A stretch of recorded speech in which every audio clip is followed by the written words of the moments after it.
Hi everyone, welcome to another Hatton's Model Railways live stream, and today we have a real railway profile for you, looking at some of the most famous and iconic locomotives to have been seen on the UK network and some of the models that they have inspired too. This afternoon we're taking a closer look at the LMS Fowler 3F, commonly known as the Jinty, the 060 locomotive. 422 of these were built and are still as popular today in preservation as they were in real life. So let's take a little bit of a look at the history. Let's take a closer look at some of the models that have been made of the Jintys over the past few years. And if you have any questions regarding these locomotives, please do add them to the chat and I'll answer them throughout the stream. As always with these sessions, we need to go back a little bit further than the introduction of the Jinty locomotives to understand their purpose and why they were constructed. And the design actually goes back to the 19th century. In 1899, the Midland Railway's 2441 class was developed, which really was the predecessor of the Jinty locomotive as we know it today. These were introduced by Samuel Johnson, the chief mechanical engineer of the Midland Railway, and they were a proven rugged shunting design used across the company's network. In the late 1910s, a number of these were rebuilt by his successor, Henry Fowler, who also became the chief mechanical engineer of the London Midland Scottish Railway in 1923. So he immediately had a standardised shunting design inherited from his days at the Midland Railway, which then helped out because when you start in the LMS, when you start in the London Midland Scottish Railway, you are inheriting a huge amount of different companies, all with their own individual styles of locomotive design. You have the London North Western, you have the Caledonian Railway, the Midland Railway, and various other smaller lines, including the Maryport and Carlisle. And of course, we can't forget the Lancashire and Yorkshire too, all of which had their own designs of small shunting locomotives. So standardization was needed very early on in the first days of the LMS. So Henry Fowler, being a Midland man through and through, chose his newly rebuilt Midland 2441 as the basis for the standard 060 shunting locomotive for the LMS. And of course, then we arrive at the Jinty. Now, these were built between 1924 and 1931 and had a very small amount of additions and changes to the rebuilt 2441 class. In a bit of an unusual twist, these were built by a lot of different suppliers, mainly built by companies such as Bagnall, Hunslet, North British Locomotives and Vulcan Foundry. Only 15 of the locomotives were actually built by the London Midland Scottish Railway themselves, showing just how quickly they wanted these locomotives onto their network and how quickly they could get them through various different builders. There are a couple of minor differences in the individual designs, but the locomotives were a lot more standardized from the different fleet that went before. So these were introduced as the 3F, which means the power classification of 3, which is quite a low number, but these were mainly intended as short freight and shunting locomotives, and then the F standing for freight. Although, as you've pointed out there already, these were sometimes used on some passenger duties too, although their classification with the LMS and British Railway did primarily remain as the 3F, with their primary use being on freight duties and shunting, as we just mentioned. The locomotives came and they were delivered between 1924 and 1931. Initially in this rather pleasing LMS black colour scheme, the early style of colours from the LMS Railway, with the company plate on the rear of the bunker there and the 5-digit numbers. By the late 1920s and early 1930s, this had transitioned to the more standard livery we may be more familiar with the 4-digit numbering system and the LMS on the side of the bunker, as you can see. So these really became standardized, not only in the design and their operation, but also the colour scheme applied there too.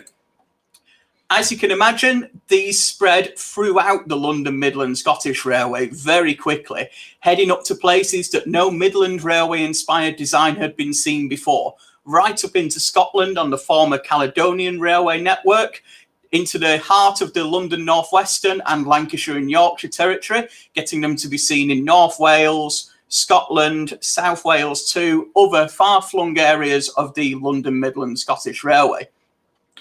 They were highly regarded by crews. They were quite different to some of the locomotives they had used before, but again, the standardisation in the design, the reliability and the availability of spare parts, and a simple, rugged design too, really made them popular with crews and kept maintenance quite low.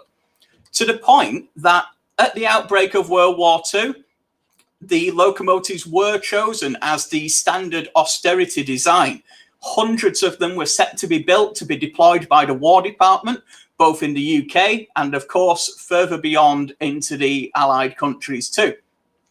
In the end, the locomotives were not chosen. The austerity class that some of you may be familiar with was chosen instead as the War Department's smaller steam locomotive.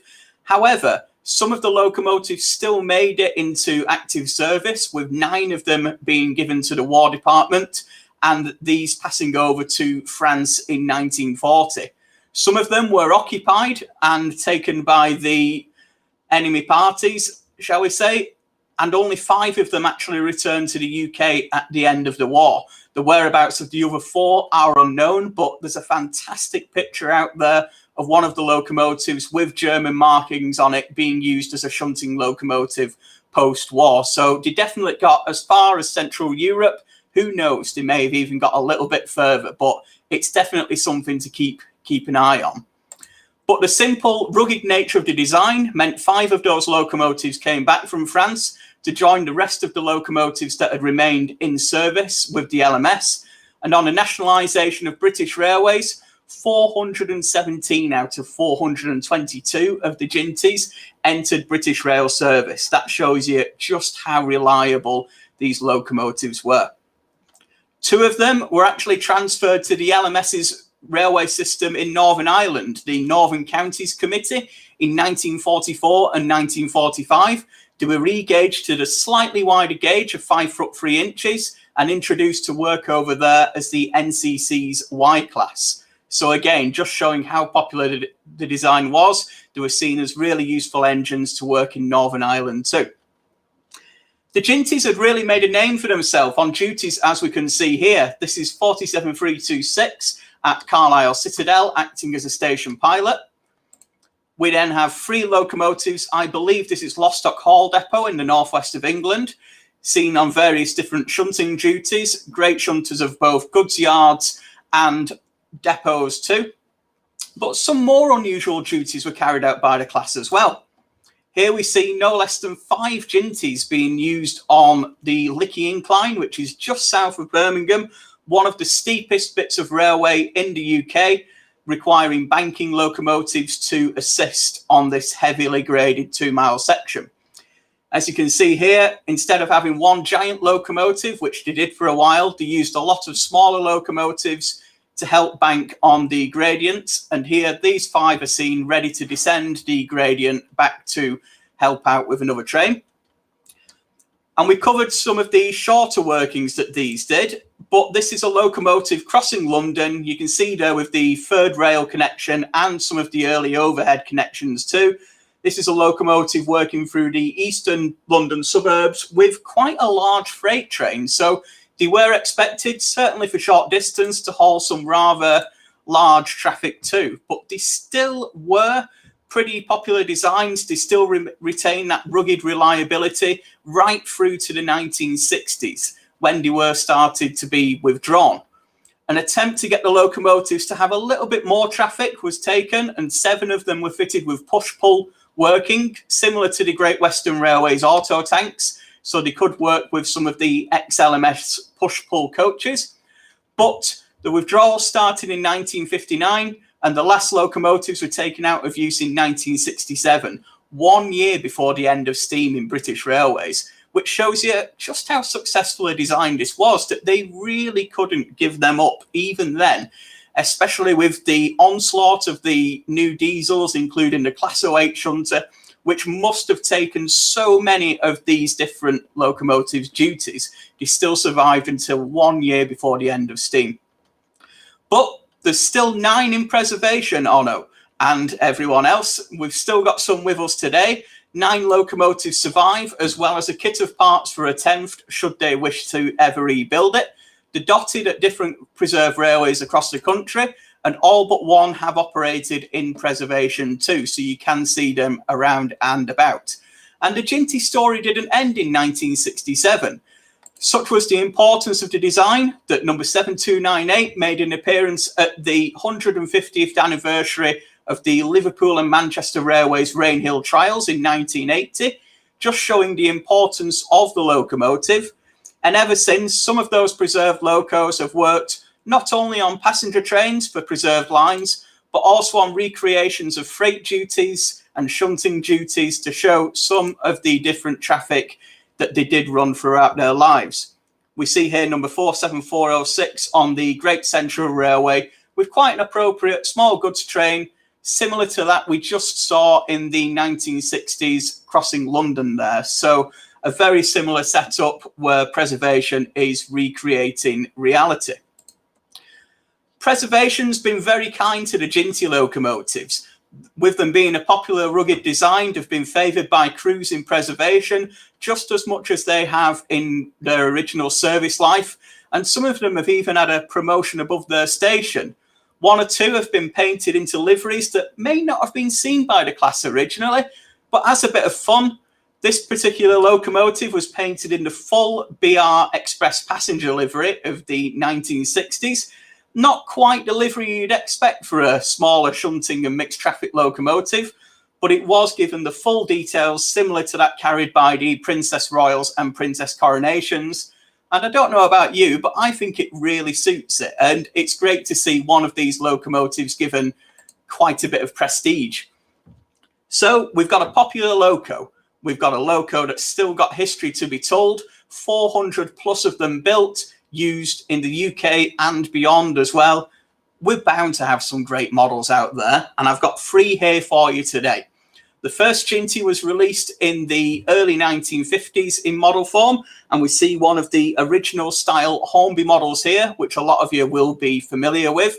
This was released in 00 and TT gauge, which is 1 to 100 gauge, which was available in the early 1960s. This was followed by the later Hornby model in the 1970s, which is now part of the railroad range. You can still get this for quite a budget price, and you still can get the original models if you want to have something that you had in your childhood, or you want to pick up a budget model of a Jinty.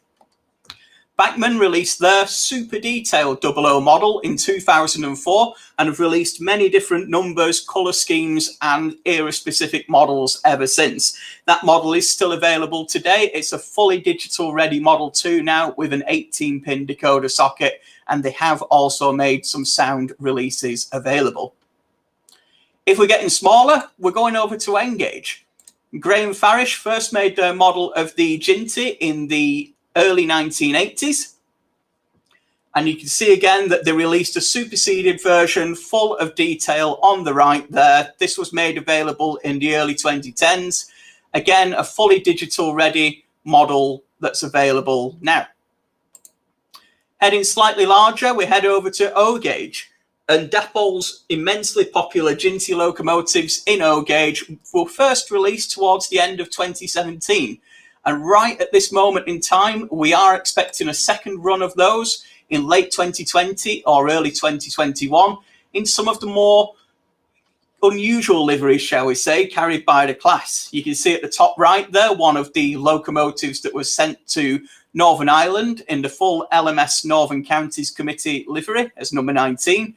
And some more of the unusual variations, such as the bottom left with both the Cycling Lion emblem and the British Railways crest. These 5 are available to order right now, either as a digital fitted model or as a DCC ready model in O gauge. And they come with a full range of details, including firebox flicker and various items of extra detailing that you can add on there too. So as ever, if you check the link in the description, I've put more information for you in there regarding what Jintys we have available at the moment. Whether you're a 00 modeler, an N-gauge modeler, or an O-gauge modeler, there is a model out there for you. And that really sums up the Jintys for me. They're a model and a locomotive that often gets overlooked. People want the more prestigious locomotives out there. People want to see just what is out there as well in the larger locomotives, especially from the LMS. But at the same time, the Jinty has a massively important place, not only in LMS railway history, but in preservation too. It's one of the most successful designs of locomotives coming out of the LMS in the 1920s. And the fact that they remained in service right through until almost the end of steam for British Railways, and that 9 remain in preservation and are regularly in traffic performing different duties across the country's preserved railways, just shows how successful they are. So do take a look at that link in the description. I've put all the information on the currently available models in there now across the 3 major scales. I believe there may even be a couple of the rarer TT gauge models available at the moment, but do have a quick look if you want to check that out. If you'd like to know anything more about the Jinty locomotives or the models that are available, do leave a comment on the video or get in touch with our customer experience team, who'd be more than happy to help you. Otherwise, make sure you like and subscribe to our YouTube channel, like our Facebook page for more videos like this, including real railway profiles, skills cast sessions, and some up close and personal model overviews too. Otherwise, I'll leave you with a bit of a closer look at some of the images I've shown you through today's stream. I hope you've enjoyed it, and I'll see you next time. Goodbye.